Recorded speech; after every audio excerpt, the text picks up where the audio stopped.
मैं तो बस तलाल से ये पूछ रही थी कि ये दोनों कल रात आए थे, कहाँ गायब हो गए थे? ओह अच्छा, यानी तुम दोनों साथ में ही थे। मुझे लगा याले को ड्रॉप करने गए थे तुम। मैंने बहुत इसरार किया था कि ये आकर मिल लेगी इनसे, तो याले ने मेरी बात मान ली फिर। ओह वाकई में? चलो ये तो अच्छी बात है। हाँ हाँ बिल्कुल ऐसे ही है, लेकिन मुझे समझ नहीं आया कि ये लोग हमें गुड बाय किए बगैर कैसे चले गए वहाँ से। हाँ तुमने बिल्कुल ठीक कहा, माफ करना। वो असल में वहाँ का माहौल मेरे हिसाब से नहीं था। ये वहाँ के माहौल से थोड़ी बोर हो गई थी, बाहर जाकर टैक्सी तक बुला चुकी थी। उस वक्त इसे अकेले भेजना मुनासिब नहीं था, तो फिर मैं अपने साथ लेकर आ गया। बस ये सब जल्दी में हो तो सिमरा को इन्फॉर्म करना भूल गया मैं। चलो मुझे सुन के बहुत अच्छा लगा। ये तो ऐसे घुमाने भी ले गया, अच्छा है। वैसे दलाल ऐसा है नहीं मेरी जान, मुझे फख्र है तुमने हमारा रिश्ता कबूल किया। मुझे भी। तुम्हारा शुक्रिया तलाल। बिल्कुल कोई बात नहीं। जान चुका मैं कि जब भी इस घर में याले का नाम लिया जाएगा हमें उसे सराहना होगा। मैं समझ चुका हूँ। Well done. बल्कि मैंने तो ये भी सोचा है, आज जबकि सब लोग साथ हैं तो क्यों ना मैं इन्हें और याले को अपने साथ घुमाने ले जाता हूँ। मैं चाहता हूँ कि वो थोड़ा बहुत हमारे माहौल में भी एडजस्ट हो जाए, ताकि इसे हमारे बीच बोरियत महसूस ना हो। लेकिन अगर इसमें आपको कोई एतराज ना हो सैफ की साहिबा। नहीं ऐसा नहीं होगा, है ना? बिल्कुल। मुझे क्या एतराज होगा इस बात पर, मगर याले शाम की तकरीब में मेरा हाथ बटाने में मसरूफ होगी, तो ये कैसे जा सकती है? पूछने के लिए बहुत शुक्रिया तुम्हारा तलाल। अरे मेरी जान, जाने दो याले को। और सलीम होता ही है ना घर पे हर वक्त, सब देख लेगा। बच्चों को जाने दो, अच्छा है, एंजॉय करेंगे। हाँ ऐसा ही है, ऐसे हम एक दूसरे को जान भी सकेंगे। जान सकेंगे, ठीक है। तो ले जाओ तलाल।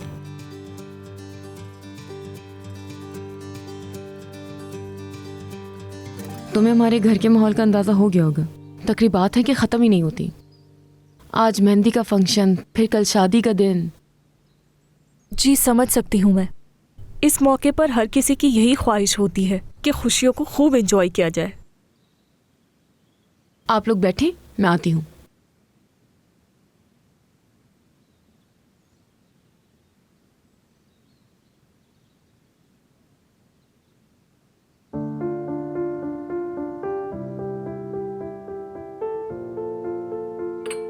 तुम यही सोचती हो ना कि फिकरत के साथ जो औरत है उसकी जगह मुझे होना चाहिए था, और ये भी कि बरसों जो सब्र किया वो बेकार था। नहीं नूरजहान साहिबा, मैं ऐसा कुछ भी नहीं, शर्मिंदा होने की जरूरत नहीं।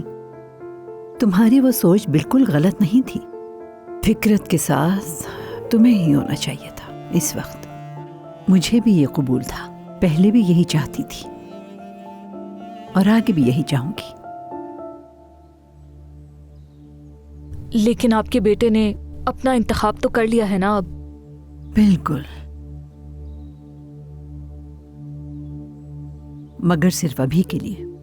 तुमको तो मर्दों की फितरत का अंदाजा है ना। दो मीठे बोल और बनावटी चेहरों पे दिल हार बैठते हैं और समझते हैं कि दुनिया उनकी हो गई है। वो दौड़ते रहते हैं और आखिरकार थक जाते हैं। उसके बाद वो उसे भूल जाते हैं। वो जब तक उसे भूलेगा तब तक मेरे लिए तो बहुत देर हो जाएगी। ऐसा मत कहो बेटी, मैंने अपनी उम्र के अरसे में ये बात सीखी है कि कभी देर नहीं होती। तुम भी ये बात सीखोगी और फिकरत भी ये बात सीख जाएगा। और तुमने जो कहा है वो भी ठीक है। मुझे अपनी औलाद की खुशी के लिए जो करना होगा करूंगी, मगर तुम यकीनन ये बात कहोगी मुझसे। ये सब आपने मेरे लिए पहले क्यों नहीं किया नूरजहां साहिबा? सही कहोगी, लेकिन तुम ये जानती हो कि फिकरत मुझे बहुत अजीज है और इसीलिए मुझे उससे बहुत ज्यादा उनसियत है।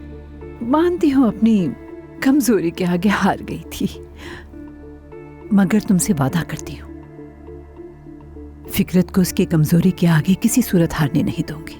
और सच्ची खुशी क्या होती है उसे अच्छी तरह मालूम हो जाएगा, वादा करती हूँ। अगर आप ऐसा सोचती हैं तो मैं इस पर जरूर इंशाल्लाह कहूंगी। इंशाल्लाह। शुक्रिया आपका। चलो हम दोनों किचन में चलते हैं। तुम्हारे लिए ब्रेड बनाती हूँ और अपने हाथ का जायका दिखाती हूँ। आ जाओ, कॉफी उठा लो। जी।